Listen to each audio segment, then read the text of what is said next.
It is day 43 of the 1 year fast. Today is a non-fasting day. Just again, I want to clarify for probably one of the last times, the protocol for the 1 year fast is for me to fast for 3 days per week for 52 consecutive weeks. And I started the 1 year fast back on the 21st of June, which was a summer solstice. A really intentional day for starting the 1 year fast. So I'm feeling really well. Again, it's a non-fasting day. I'm in week 7. For week 7, I intend fasting tomorrow, which is Monday, then again on Thursday and Friday. So one 24-hour fast and then one 48-hour fast. And that'll be for week 7. Definitely feel like there's real momentum now in terms of progressing through the 1 year fast. I wouldn't say I can see the light at the end of the tunnel, but certainly feel I can see the horizon, and I believe it's achievable. I believe to do the 1 year fast is achievable. God willing, of course. So the main purpose of these videos is to have a documented record, so what I can look back at the end of the 1 year fast and look for emotional, mental, psychological, and even spiritual indicators. And just say, okay, this is how the 1 year fast was impacting me on that particular day. And today being Sunday, it certainly feels like a good day to talk about things that are maybe on the higher plane, maybe spiritual.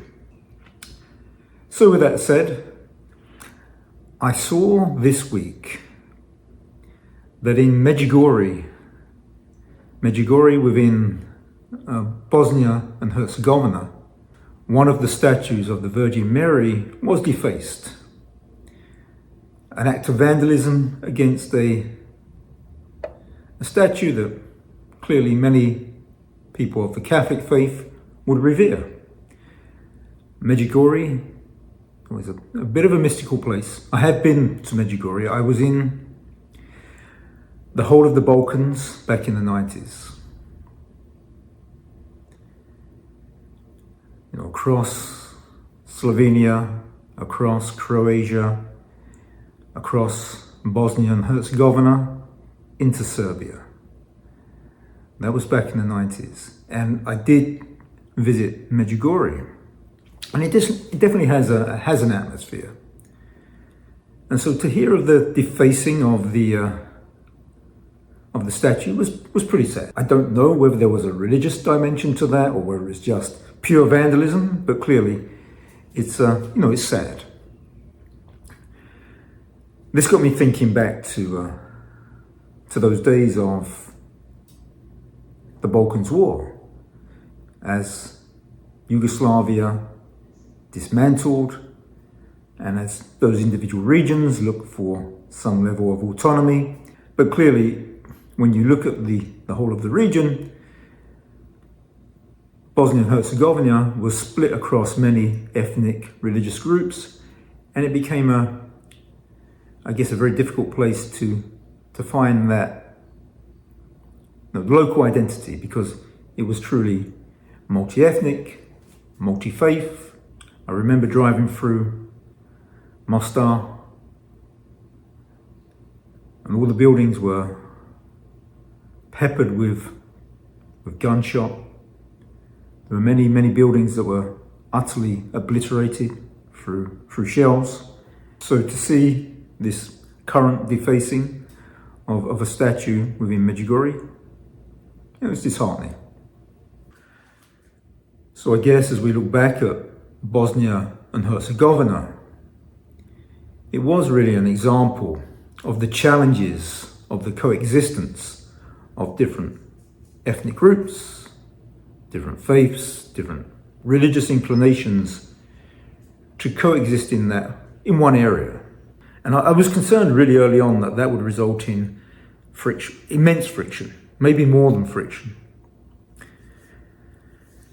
And so I really did try to understand and learn and comprehend the different faiths across at the time the UK. And then I came to the US And this mindset persisted with me. Again, I'm born and raised an Anglican.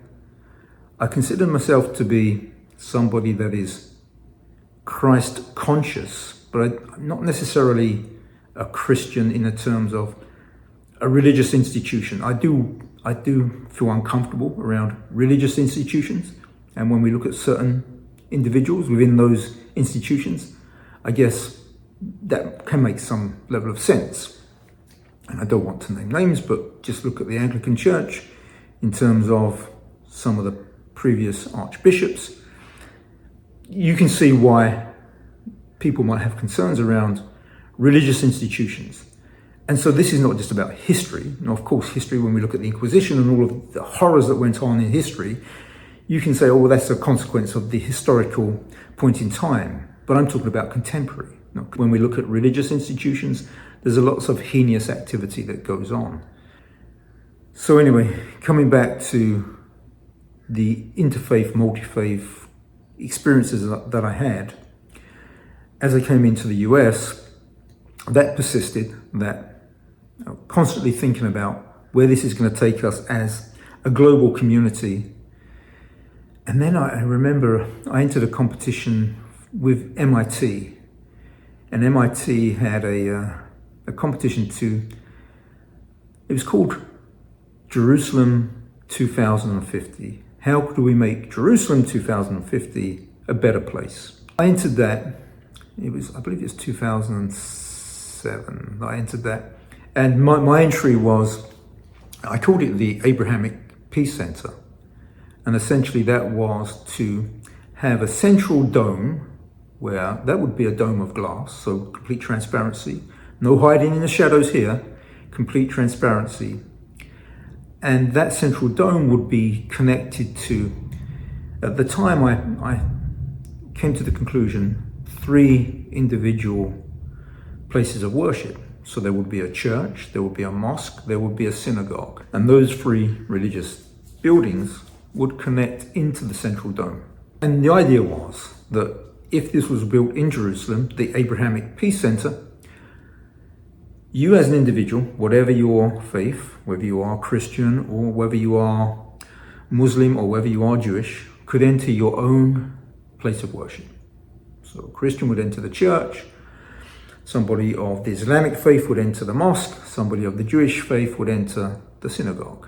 And that would be your place of worship. And then those places of worship would be connected to the central dome. And again, that central dome would have to be glass. It would have to be transparent, no hiding places, no shadows in the dark, just a good, honest, open place. You would then enter the central dome from your place of worship, and there you could commune with God as a single entity.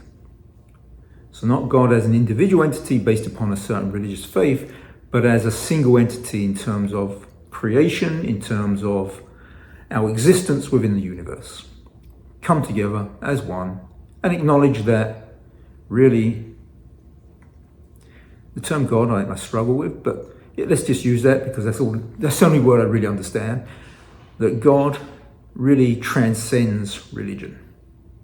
God cannot be put in a box. And again, I struggle with the term, but the divine entity cannot be placed in a box. Divine entity is above all of our comprehension in terms of religion, in terms of understanding of faith.